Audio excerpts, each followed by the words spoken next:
예, 수험생 여러분, 498페이지입니다. 기초인문서 498페이지 05번 테마 양도소득세 계산 구조인데 별표에 3개 하셔야죠. 예, 계산 과정에서 많은 중요한 논점들이 있고, 양도소득세 어렵다 그러면 여기가 어려운 거고, 또 양도세 계산 과정에서 많은 이제 논점들이 나오면서 시험 문제는 두세 문제 매년 출제되는 중요한 부분입니다. 그럼 이제 잘 보셔야 되는데요, 여러분.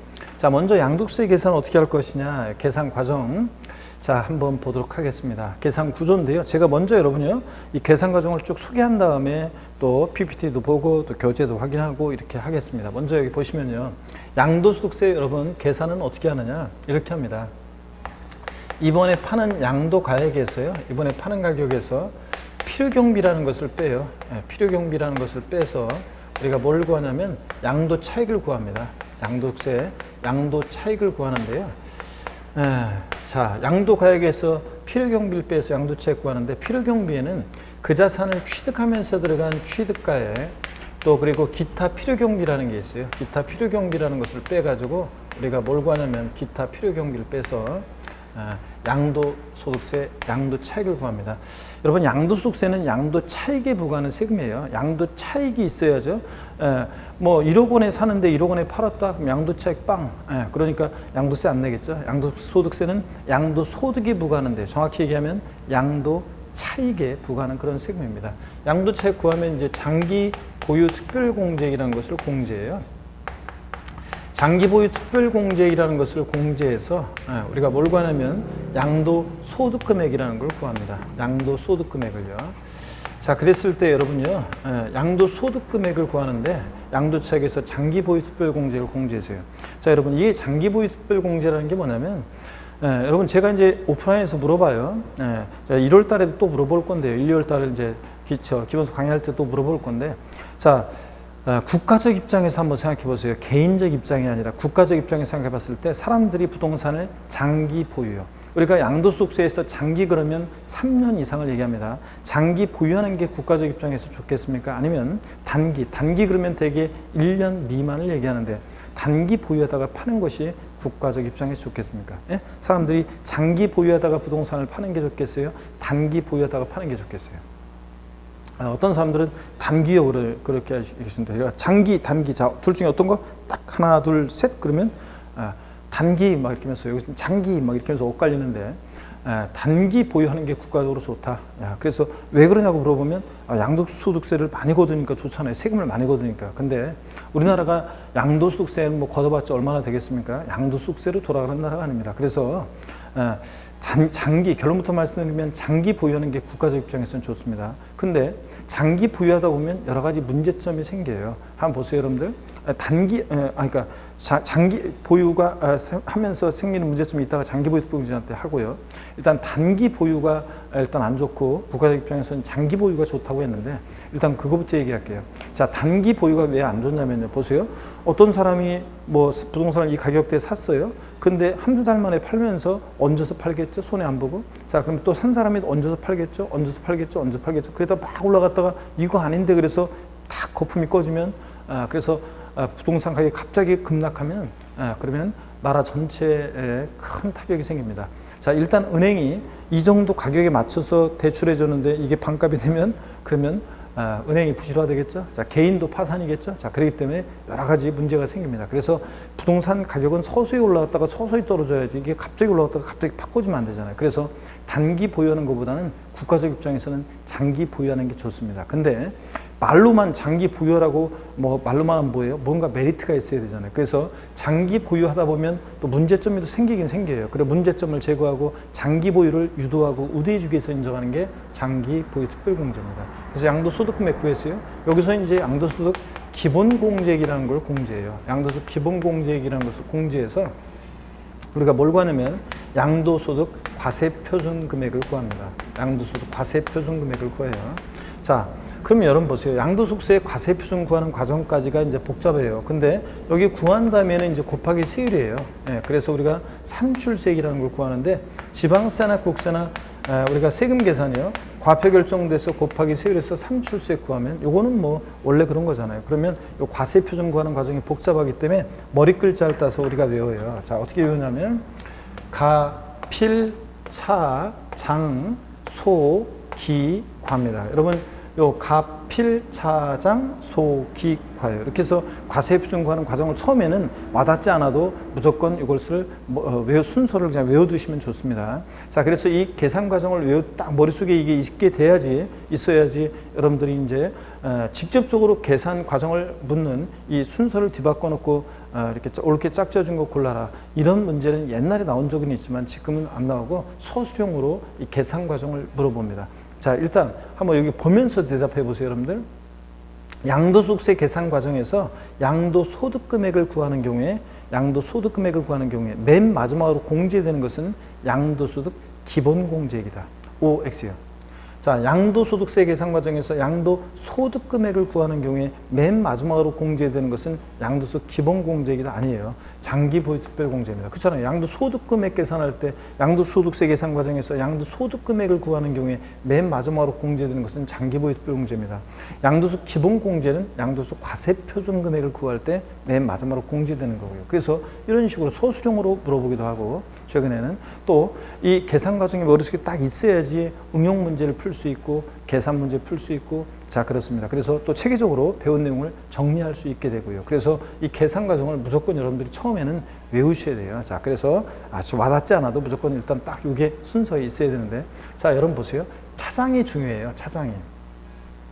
양도차익 계산 장기보유특별공제 이 차장이 시험 문제가 이제 양도차익 계산과 관련한 것은 시험에 그것도 거의 매년 나오고 있고요. 장기보유특별공제 중요합니다. 또 2021년도에 또 개정된 내용도 있고, 그래서 굉장히 이제 이게 중요한데, 차장이 중요한데요. 차장 그러면 어떤 게 떠오르냐고 제가 오프라인에서 물어봐요. 차장 그러면 단어를 딱 들으면 뭐가 연상돼요? 딱 물어보면 20대 수강생들은 되게 저 부장 아래 차장, 부장님, 차장님, 그 차장님 떠오른다고 얘기해요. 근데 40대들은 50대, 60대 분들은 묻지도 않았는데 옆에서 끼어들어가지고 버스 그러면서 버스 차장이 떠오른답니다. 자, 여러분, 예전에는 버스에 지금은 뭐 틱 찍고 올라가면 되지만, 그리고 또 안내도 다 또 녹음된 거로 하지만, 예전에는 버스에 차장이 있어가지고 안내하시는 분이 있어가지고 요금도 받고 또 뭐 출발 오라 이런 것도 하고, 또 그다음에 또 뭐죠? 그 내리실 정거장이 어딘지도 육성으로 다 안내하고 그랬잖아요. 자, 그런데 버스 차장이 있었습니다. 자, 그래서 이 버스 차장이요. 만약에 저는 버스 차장은 영화에서 본 것 같은데요. 드라마나 영화에서. 그러면 신세대고, 옛날에 버스 차장과 출근길에 뭔가 썸을 탄 적 있다, 묘한 눈빛을 주고받으면서, 그러면 이제 연식이 많이 되신 분이고, 자, 그런 건데, 하여튼 버스 차장입니다. 여기서는 버스 차장인데, 예전에 버스 차장이 20대 초반에 아리따운 처녀가 지방에서 상경에서 버스 차장이라고 있었는데, 돈이 좀 필요해가지고요. 뭐냐면 지방 집에서 돈이 좀 급하게 필요한데 돈을 좀 붙여줄 수 없냐고 연락이 왔어요. 근데 지금 돈은 없어요. 월급날도 멀었어요. 그럼 뭐를 해야 돼요? 가불이 필요한 버스 차장은요, 원래 경리과로 가야 되는데 양도소득세에서는 소기과로 갑니다. 그래서 가필차장 소기과입니다. 에브리바디 다 같이 여러분 시작. 가필차장 소기과요. 나중에는 여러분들 제가 가필차장 소기과만 딱 써놓고 이제 설명을 드리거든요. 가필차장 소기과. 다 같이 여러분 계신 곳에서 시작. 가필차장 소기과입니다. 이렇게 여러분들 합니다. 자, 그럴 때요. 일단 양도차익 계산할 때 양도차익 계산 시에 요 양도가액과 취득가액이요. 양도가액과 취득가액은 원칙적으로 이제 지금은 전면적으로 실지 거래가액을 적용해요. 양도자와 양수자 간의 실지 거래한 가액, 실지 양도한 가액에서 실지 취득한 가액을 빼서요. 자, 이렇게 계산하는 게 원칙인데, 극히 외적으로 이제 기준시가를 적용하는, 국세과세 기준시가를 적용하는 경우가 있습니다. 지방세에서는 시가표준액이라고 하고 국세에서는 기준시가라고 하죠. 국세를 과세하는데 물건에 대한 기준이 되는 가격, 기준시가. 이거. 근데 기준시가는 예외적으로만 적용됩니다. 옛날에는 기준시가 과세가 원칙이었었어요. 예전에는. 예전에는 기준시가 과세 원칙이어서 양도 당시 기준시가, 취득 당시 기준시가를 적용해서 계산하는 게 원칙이었는데, 지금은 양도차익 계산 시에 전면적으로 실거래가 과세가 도입돼서 실지거래가를 적용하고 기준시가는 극히 예외적으로만 적용됩니다. 이때 여러분이 한 가지 좀 아셔야 되는 게 있어요. 이 양도가액과 취득가액에 동일 기준 적용 원칙이라는 게 있습니다. 양도가액과 취득가액의 동일 기준 적용 원칙이요. 자, 동일 기준 적용 원칙이 어떤 거냐? 이런 거예요. 양도차익 계산 시 양도가액을요, 실지 거래가액을 적용하면 취득가액도 실거래가를 적용하고, 양도차익 계산 시 양도가액을 기준시가를 적용하면 취득가액도 기준시가를 적용합니다. 이게 양도가액과 취득가액의 동일 기준 적용 원칙이에요. 근데 양도가액은 기준시가를 적용하고 취득가액은 실거래가를 적용하고 이렇게 계산할 수 없다는 것이 원칙입니다. 물론 예외가 있겠죠. 원칙이니까 항상. 그래서 이게 원칙이라는 거. 자, 그래서 양도가액과 취득가액의 동일 기준 적용 원칙 한 가지 말씀드렸습니다. 자, 그러면 양도차익 계산은 어떻게 할 것이냐? 여기 한번 봅니다. 우리 양도차익 계산은 이렇게 합니다. 양도차익의 계산은 어떻게 하느냐? 원칙적으로 양도차익 계산은 실지 거래가액을 적용합니다. 양도자와 양수자 간에 실지 거래한 가액을 적용해서 양도차익 계산하는 게 원칙이에요. 근데 실거래가를. 근데 예외적으로 이 실지 거래가액이 불분명한 경우가 있습니다. 실거래가액이 불분명한 경우가 있는데요. 어떤 경우냐? 실거래가액이 불분명하다는 것은 과세권자 입장에서는 실거래가를 인정할 수 없거나 이 실지 거래가액이 확인이 안 되는 경우예요. 계약서나 증빙서류 등에 의해서 실지 거래가액이 확인이 안 됩니다. 자, 예를 들자면 나란히 어떤 지역의 아파트가 101동, 101호, 102호, 103호가 있어요. 나란히. 같은 지역, 같은 아파트입니다. 근데 101호가 거래 신고해 오기를 1억에 거래했다고 거래해 오고 102호는 1억 200만 원에 거래했다고 신고해 오고 103호는 250만 원에 4천만 원에 거래했다고 신고해 옵니다. 자, 그러면 이 동네 시세가 있는데 인정할 수 없겠죠? 자, 계약서 갖고 와봐라. 실제 네가 그렇게 남 좋은 일을 시켰는지 반값도 안 되게 말이야. 자, 그래서 계약서 갖고 와보라 그러니까 주머니만 뒤지면서 오다가 잃어버린 것 같다는 등 계약서 확인이 안 됩니다. 이럴 때 어떻게 할 것이냐 그런 얘기입니다. 자, 4천만 원으로 할 수는 없잖아요. 이럴 때 어떻게 하냐면 추계해서요. 추계 방법으로 양도가액과 취득가액을 추계 방법으로 정하게 됩니다. 추계해서. 이 양도가액과 취득가액을 어떻게 추계하는지 이거 알고 있는지 시험에서 여러 번 물어봤습니다. 어떻게 추계해서 정하냐면요. 먼저 매매 사례가액이라는 걸 적용해요. 매매 사례가액이라는 게. 매매 사례가액이 뭔지는 이따가 이제 자세히 또 교재도 나올 거니까 한번 보세요. 이 자산의 양도일 또는 취득일 전후로 해서 3개월 내에요. 이 자산의 양도와 동일성, 유사성이 있는 거래가액을 참작합니다. 103호, 이 자산 양도일 전후 3개월 내 1억, 1억 200, 너도 적어도 1억 원에 거래했을 것이다. 매매 사례가액을 적용합니다. 이거 적용할 수 없으면 감정가액의 평균액을 적용하는데요. 자, 이 자산의 양도일 전후로 해서 3개월 내에 2개 이상의 공신력 있는 감정평가업자가 평가한 감정가액의 평균액이 있으면 그 감정가액의 평균액을 적용합니다. 요거 적용할 수 없으면 이제 환산 취득가액이라는 걸 적용합니다. 자, 여러분 보세요. 요걸 적용할 수 없으면 환산 취득가액이라는 걸 적용하는데 요 환산 취득가액. 요 환산 취득가액이라는 것은 취득가액을 환산한 가격인데요. 어떤 때 적용하는 거냐면 이 환산 취득가액은 어떤 때 적용하냐면 취득 당시에 이거는 취득할 옛날에 취득할 당시에 취득 당시에 실지 거래가액 등이 불분명할 때 합니다. 실거래가액 등이 불분명할 때. 어떤 얘기냐면 지금은 여러분들이 거래를 하시면 다 실거래가 신고하게 되어 있습니다. 실거래가 신고 안 하면 과태료 제재를 받고요. 실거래가 신고하게 되어 있는데 그러면 실거래가 신고하면 이게 여러분들 그 등기부에 등재도 되고 국토교통부에 이게 이제 실거래가 입력이 되고 또 국세청에 통보가 됩니다. 자, 그래서 지금은 계약서 잃어버려가지고 나 1년 전에 취득한 거 계약서 잃어버려서 취득가액 잘 모르겠는데 뭐 이런 게 안 통하는데 근데 예전에 1990년대 후반에요. 자, 제가 부동산을 샀는데 나한테 판 사람은 그 당시에 기준시가로 양도세를 신고하는 게 원칙이어서 그 사람은 기준시가로 양도세 신고했어요. 저는 그 당시에 취득세를 시가표준액으로 신고하는 게 관행이어서 시가표준액으로 취득세를 신고했어요. 지금 계약서 잃어버렸어요. 자, 그러니까 이번에 파는 실지 양도한 가액은 있는데 실지 취득한 가액 확인이 안 되잖아요. 불분명하잖아요. 이럴 때는 어떻게 할 거냐? 취득가액을 환산한 가격으로 구하게 되는데 여러분 봅니다. 이 환산 취득가액은 어떻게 구하냐면 이번에 파는 양도 당시 실지 거래가액이요. 양도 당시 실거래가액이 없으면 매매 사례가액, 감정가액을 적용하는데 양도 당시 실거래가액 곱하기 양도 당시 기준시가분의 취득 당시 기준시가를 곱해서 구해요. 예를 들어서 아이고 죄송합니다. 자, 이번에 파는 양도당시 실거래가액이 만약에 여러분 3억이에요.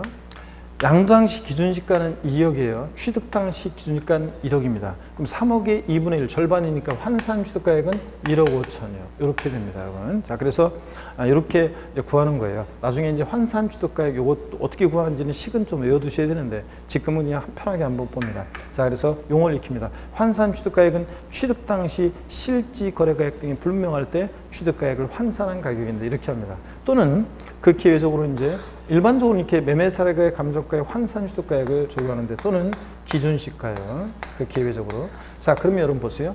자, 양도가액이나 취득가액이 계약서나 증빙서류 등에서 확인이 안 될 때 양도가액과 취득가액은 추계해서 정하는데 어떻게 추계해서 정하느냐? 매, 감, 환 또는 기준시가를 적용합니다. 매매 사례가액, 감정가액, 환산가액 이 적용 순서는 법에 딱 정해져 있고 납세자가요 임의로 이걸 순서를 바꿀 수 없습니다. 뭐 매매 사례, 유사 매매 사례가액이 있는데도 나는 그냥 감정가액으로 한다, 환산 취득가액으로 한다 안 됩니다, 여러분들. 딱 법에 정해져 있습니다. 근데 유사 매매 사례가액이 없는 경우에는 사람들이요 이 환산 취득가액으로 계약서가 있는데도 일부러 잃어버렸다고 하고 환산 취득가액으로 계산하려고 하는 경향이 있어요. 근데 환산 취득가액으로 하면 어떤 점이 생기냐면요, 보세요.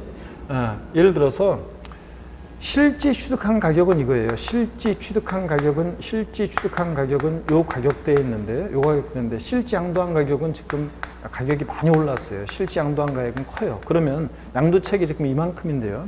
환산 취득가액으로 하면 어떤 일이 생기냐면 이 양도당시 실거래가액은 가격이 많이 올라서 커요. 근데 기준시가는 시세를 미처 못 따라가가지고 기준시가는 작아요. 큰 수를 작은 수로 나누니까 큰 수가 남잖아요. 그래서 환산 취득가액으로 하게 되면 취득가액이 커져요. 이렇게 높아져요. 자, 그러면 양도책 이만큼이잖아요. 그럼 이 사람 이만큼 이득 본 거잖아요. 자, 그래서 취득가액이 커지기 때문에 그래서 필요 경비를 크게 하니까 양도책이 줄어들잖아요. 이렇게 해서 일부러 이렇게 하는 경우를 막기 위해서 그래서 환산 취득가액으로 하는 것은 무조건 인정되는 게 아니라 그래서 이제 페널티를 주기도 해요. 자, 그래서 그런 것들을 또 나중에 보기로 하고요. 자, 어떻든 간에 여기서는 여러분들이 어떤 경우에 추계 방법으로 추계해서 양도가액과 취득가액을 정한다고요? 취득 당시 실지 또는 양도 당시 실거래가액이 실지 양도가액과 취득가액이 자 확인 인정되지 않거나 계약서 등에 의해서 확인이 안 되면 추계해서 양도가액과 취득가액을 정하는데 어떻게 추계해서 양도가액과 취득가액을 정한다? 매, 감, 환 또는 기준시가입니다. 근데 순서 바뀌면 틀리고요. 근데 구체적인 적용 순서가 있습니다. 여러분 보세요. 구체적인 적용 순서를 한번 볼게요. 구체적인 적용이요. 어떻게 구체적으로 적용하느냐? 구체적인 적용을 보시면 구체적인 적용 순서요. 자, 콕 집어서 시험에서요. 양도가액이 불분명할 때 양도가액은 어떻게 추계 결정 경정하냐고 물어보면 양도가액이 불분명할 때 양도가액은 어떻게 추계 결정 경정하냐고 물어보면 양도가액은 매, 감, 기 순서로 추계 결정 경정합니다. 매매 사례가액, 감정가액, 기준시가를 순차로 적용합니다. 근데 콕 집어서요. 취득가액이 불분명할 때 취득가액은 어떻게 추계 결정 경정하냐고 하면 매, 감, 환 또는 기준시가로 순서로 추계 결정 경정합니다. 이 순서 바뀌면 틀려요. 자, 요거 알고 있는지 시험에서 여러 번 물어봤습니다, 여러분들. 이걸 알고 있는지 시험에서 여러 번 물어봤는데요.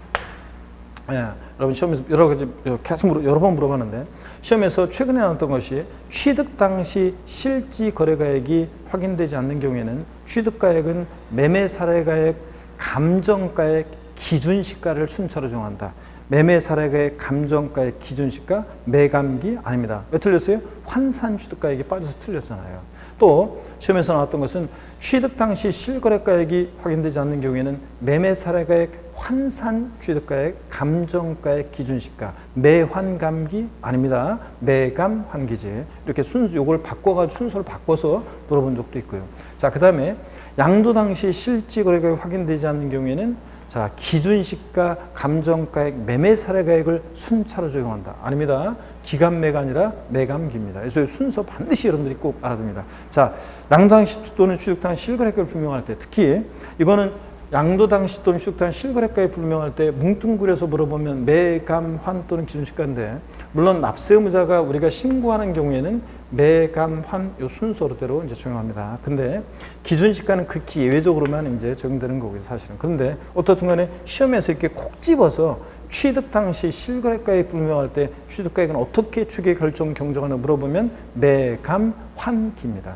자, 또 시험에 나온 것이요. 여기 잘 보세요. 환산 취득가액은 양도가액을 추계할 때 적용하는 것이지 취득가액을 추계할 때 적용하는 것이 아니다. OX요.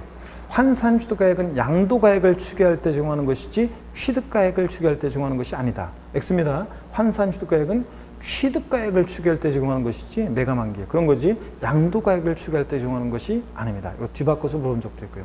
꼭 여러분들이 이걸 알아둡니다. 자, 그러면 여러분들이 어딜 보시냐면 자, 여기 양도세 계산 과정, 계산 구조 한번 보세요. 양도소득세 가필, 양도가액에서 취득가액 등 기타 필요 경비를 빼서 우리가 양도차익을 구하는데요. 양도차익을 구하고 구해진 양도차익에서 장기 보유 등재액을 공제해서 그 다음에 양도 소득 금액이라는 것을 구하게 됩니다. 자, 그럴 때 여러분요, 장기 보유 등재는 이따가 자세히 봅니다. 등기되고 3년 이상 보유한 토지 건물 및 조합원 입주권이 이제 대상이 되는데요. 자, 이래서 가필, 차, 장, 소 구했어요. 양도소득 금액에서 기본공제액을 공제해서 우리가 이제 뭘 구하냐면 양도소득 과세표준금액을 구하고 곱하기 세율에서 산출세액을 구합니다. 요 이하 과정은 중요하잖아요. 산출세액에서 이제 세액공제하거나 감면세액 이런 걸 빼가지고 우리가 이제 결정세액이라는 걸 구하고 여기서 신고납부 불성실에서 가산세 적용되는 게 있어서 합하면 그러면 이제 우리가 양도 총결정세액이라는 걸 구하고 여기서 이미 납부한 세액이 있으면 빼가지고 뭐 납부할 세액을 구한다 이런 과정인데 여러분들이 그 과정들은 그 이하 산출세액 이하의 과정들은 전혀 신경 쓸 거 없고요. 자, 과세표준 구하는 과정까지요. 어떻게 외운다고요? 시작. 가필, 차장, 소, 기과 이렇게 해서 계산 과정 흐름을 아시면 되겠습니다. 자, 그리고 이제 양도차익 계산 어떻게 하는지도 제가 소개해 드렸습니다. 여러분 보시면요.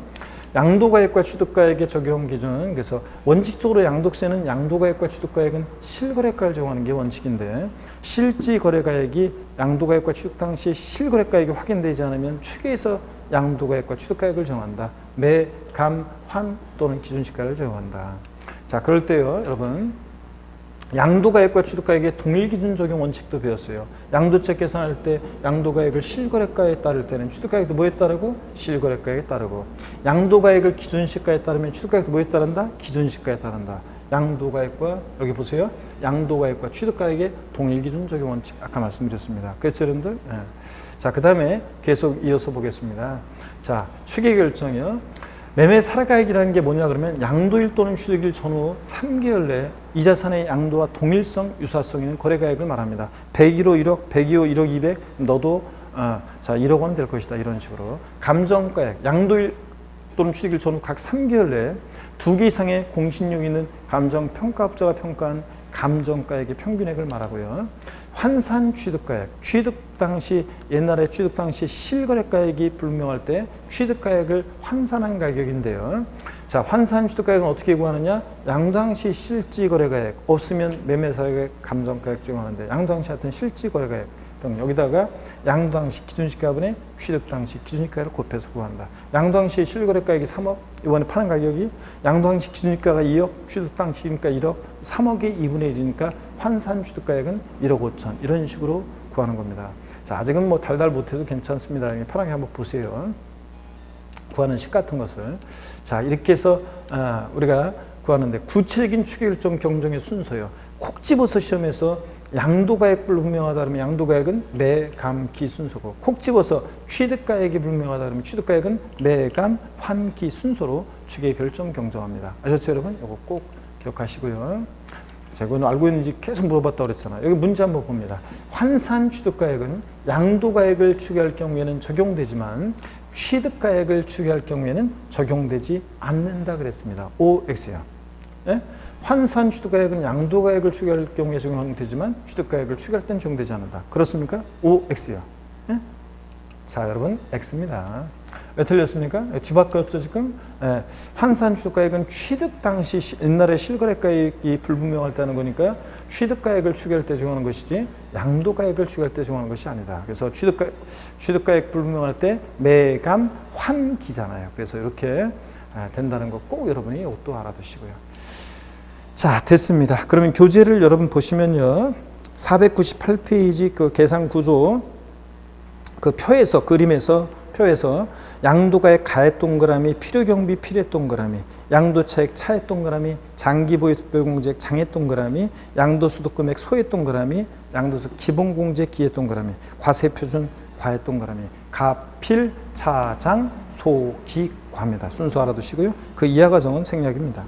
자, 1번 498페이지 양도차액 계산입니다. 양가로 1번 양도가액과 취득가액의 산정. 원칙이요.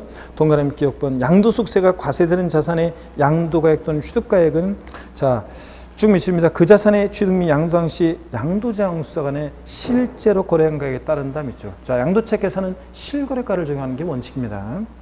자, 동그라미 니은번은 참고로 보시는 거고 넘어갑니다. 499페이지입니다. 동그라미 2번 실지 거래가액이 불분명한 경우 추계조사 결정 경정이요. 자, 어떤 때 하는 거냐? 양도가액 또는 취득가액을 실지 거래가액에 따라 정하는 경우로서 장부나 그 밖의 증명 서류에 의해서 해당 자산의 자, 여기부터 밑줄입니다. 해당 자산의 양도 당시 또는 취득 당시 실거래가액을 인정 또는 확인할 수 없는 경우에 양도가액과 취득가액을 머리 글자에 동그라미 합니다. 감, 환 또는 기준시가, 매감한 기 등에 따라서 추계조사 결정 경정할 수 있다.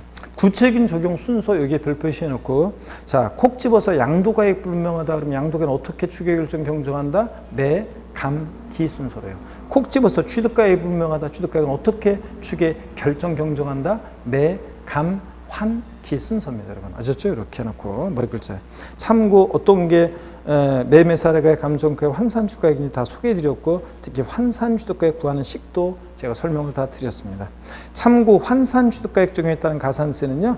요거는 어떤 거냐면 환산취득가액으로 하면 아까 봤죠? 취득가액이 높아져요. 그래서 양도차액을 줄일 수 있어요. 그러다 보니까 사람들이 계약서에 있는데도 없다고 하고 이렇게 환산취득가액으로 해서 세금 계산하고 이렇게 하는 걸 막기 위해서 악용의 소지가 있기 때문에 페널티를 줍니다. 자, 환산취득가액 적용에 따른 가산세 봅니다. 1번 고유자가 건물을 신축 또는 증축이요. 신축뿐만 아니라 증축하고요. 하고 그 건물의 취득일 또는 증축일로부터 밑줄입니다. 5년 이내 해당 건물 양도한 경우로서 자, 건물 신축, 증축하고 나서 일반 상가 같은 것들은 5년 내 양도에 그럼 유사 매매사례가액이 없을 가능성이 높잖아요. 그러니까 감정가액을 적용한다. 감정가액을 적용해? 그럼 좀 싸바싸바해서 좀 할 수 있는 그런 게 뭐 유두리가 있겠죠.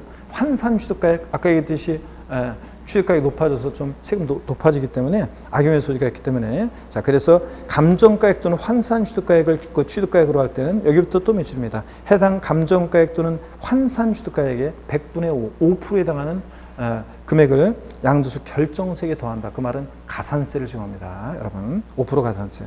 자, 2번 위 1은 양도소 산출세액이 없는 경우도 적용한다 밑줄이에요. 그러니까 이렇게 악용해가지고 감정가액이나 환산취득가액으로 해가지고 양도차익을 없게 만들어놓는 이런 경우도 적용한다 그런 얘기입니다. 자, 이렇게 해서 이런 게 있구나. 이 정도만 여러분 아시면 돼요. 건물 신축 또는 증축하고 나서 5년 내 해당 건물 양도하는데 취득가액을 감정가액이나 환산취득가액으로 하면 이렇게 5% 페널티를 줍니다. 여러분 이 정도 보시고요. 29회 시험 때 한번 나왔는데요. 자, 넘어갑니다. 그리고 500페이지, 501페이지 내용들은 오늘은 이번 기초인문 과정에서는 보지 않습니다. 뭐냐면 501페이지 내용들은 뭐 이런 것들이 또 나와요. 뭐냐면 501페이지 내용 중에는 자, 우리가 양도 실거래가를 정해서 양도차 계산은 원칙이잖아요. 실거래가를 정해요. 실지 양도한 가액. 그러면 취득가액도 실지 취득한 가액을 정해요. 취득가액을 실지 취득한 가액을 적용하잖아요. 그러면 기타 필요경비는 이제 자본적 지출액이라는 것과 양도 비용이 기타 필요경비예요. 자, 그래서 취득하면서 들어간 비용, 자본적 지출액은 어떤 거냐? 보유하면서 내 자산의 가치가 좋아지고 나아지고 이용의 편의가 되어지면서 들어간 계량 비용, 수선 비용, 이용의 편의에 소요된 비용을 자본적 지출액이라고 합니다. 자, 그래서 실생활 관련해서 말씀드리면 발코니 확장 비용, 샤시 설치 비용, 방거실 확장 공사 비용 같은 이런 것들이요.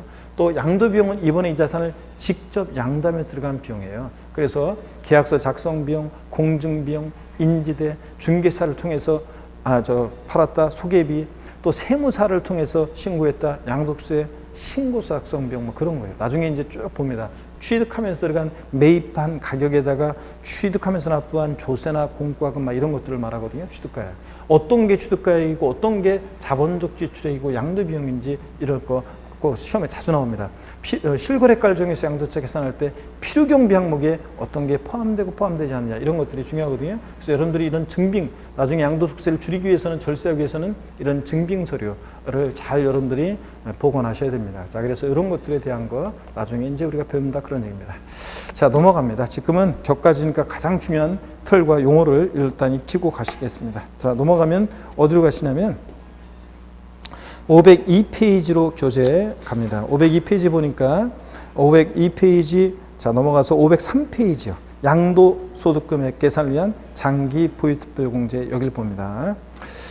자, 그래서 뭐 적격증빙이라고 그래가지고 이런 걸 필요경비로 인정받기 위해서는 증빙 서류를 잘 보관하셔야 돼요. 그런 얘기가 그 참고의 적격증빙 등 나와 있어요. 1번 볼까요? 한번 참고적으로 자본적 지출액 등이 필요경비로 인정받기 위해서는 세금계산서, 신용카드, 매출전표 등의 증빙 서류를 수치 보관하거나 실제 지출 사실이 금융거래 증명서류, 즉 계좌이체 등에서 확인되어야지만 필요경비로 인정받습니다. 자, 다만 취득세 및 등록면허세는 납부용수이 없는 경우에도 필요경비로 인정받을 수 있습니다. 왜냐하면 이런 거는 시군구청에서 확인받을 수 있기 때문에 그렇습니다. 그래서 시험에 또 이미 나왔어요. 납부용수이 없는 취득세나 등록면허세 필요경비로 공제받을 수 있다 없다? 있습니다. 얘네들은 영수이 없어도요. 그래서 나머지는 다 증빙서류를 적격증빙 등 또는 금융거래자료, 돈 그 공사업자한테 그 계좌 이체하는 거 이런 것들이 다 있어야 됩니다. 자, 그래서 증빙을 갖춰야 한다. 그렇게 보시고요. 자, 중요한 것은 이제 또 양도소득금액 계산을 위한 장기 보유특별공제입니다. 그래서 자, 잠시 여러분이 또 쉬었다가요. 자, 양도소득금액 계산을 위한 장기 보유특별공제 요걸 이제 본격적으로 소개를 해드리겠습니다. 잠깐 쉬겠습니다.